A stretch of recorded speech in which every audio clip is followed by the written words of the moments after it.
perintah saya. Karena berapa kali Pol PP nurunkan, dinaikkan lagi. Oh, takut. Takut penjara. Siapa Jenderal Bayuho? Yang ketiga, jangan datar-datar aja. Ya, harus berani ngambil keputusan. Karena Menteri Koordinator Bidang Politik Hukum dan Keamanan Mahfud MD buka suara terkait ditahannya Habib Bahar bin Smith dalam kasus dugaan penyebaran berita bohong. Mahfud MD menyatakan dirinya tidak melakukan intervensi atas kasus hukum yang menjerat Habib Bahar tersebut. Itu saya tidak intervensi ke dalam kasus itu, karena itu kan tuduhannya bukan hanya soal Pak Dudung. Nanti kita dengarkan dulu, pokoknya dia sudah tersangka, kata Mahfud MD yang dikutip dari wawancara dalam video Karni Ilyas Club pada Rabu 5 Januari 2022. Mahfud MD mengatakan dirinya sudah menyampaikan kepada Polri agar tidak main-main dalam penegakan hukum. Pasalnya, apabila penegakan dilakukan main-main, misalnya kesalahan orang dicari-cari, rakyat nantinya akan tahu. Saya sudah katakan jangan main-main. Kalau orang salahnya dicari-cari nanti rakyat akan tahu.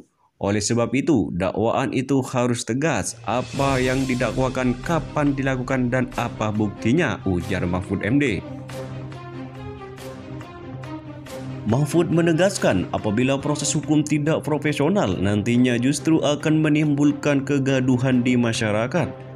Mantan Ketua Mahkamah Konstitusi ini meyakini kasus Habib Bahar bukanlah terkait penghinaan kepada Kasat Jenderal Dudung Abdul Rahman. Kan banyak sekali pasal-pasal yang dituduhkannya. Saya kira bukan soal Pak Dudung.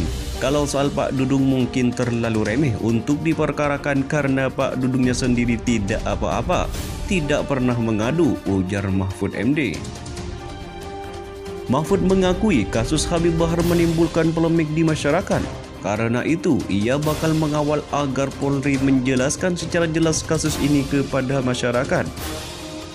Mahfud kembali menegaskan ia telah meminta kepada Polri dalam penegakan hukum apabila orang tidak bersalah jangan sampai diproses hukum. Tetapi apabila bersalah, Mahfud meminta agar Polri tidak takut. Makanya kalau orang tidak salah jangan, tapi kalau salah jangan takut kepada siapapun, kepada jenis makhluk apapun. Ini untuk melindungi masyarakat, ucap Mahfud MD. Diketahui Habib Bahar telah ditetapkan sebagai tersangka penyebaran berita bohong berkaitan dengan ceramahnya di Margasi, Jawa Barat pada 11 Desember 2021 lalu. Hal itu diungkap oleh Direktur Reserse Kriminal Khusus Polda Jabar, Kombes Pol Arif Rahman. Menurut Kombes Pol Arif Rahman, kasus berita bohong itu berawal dari laporan seseorang yang berinisial TNA perihal ceramah Habib Bahar. Berkaitan dengan ceramah BS yang mengandung berita bohong yang kemudian diupload oleh TR ke YouTube dan kemudian disebarkan sehingga viral. Itulah yang menjadi pokok perkara yang disidik Polda Jabar, katanya pada Senin 3 Januari 2022, sebagaimana yang dikutip dari video Kompas TV. Kombes Pol Arif menerangkan dalam memeriksa kasus ini, polisi telah memeriksa 33 saksi dan 19 ahli. Polda Jabar akhirnya menetapkan tersangka kepada Habib Bahar dan TR setelah dilakukan pemeriksaan dan juga gelar perkara. Berdasarkan fakta hasil penyidikan, pemeriksaan hari ini dan gelar perkara hari ini, penyidik setidaknya telah mendapatkan 2 alat bukti yang sah sesuai pasal 184 KUHP, serta didukung barang bukti untuk menetapkan seseorang menjadi tersangka. Telah mendapat meningkatkan status BS dan TR menjadi tersangka, ucap Arif. Setelah ditetapkan sebagai tersangka, Habib Bahar bin Smith langsung ditahan. Kombes Pol Arif mengatakan terdapat alasan subjektif dan objektif terkait penahanan ini.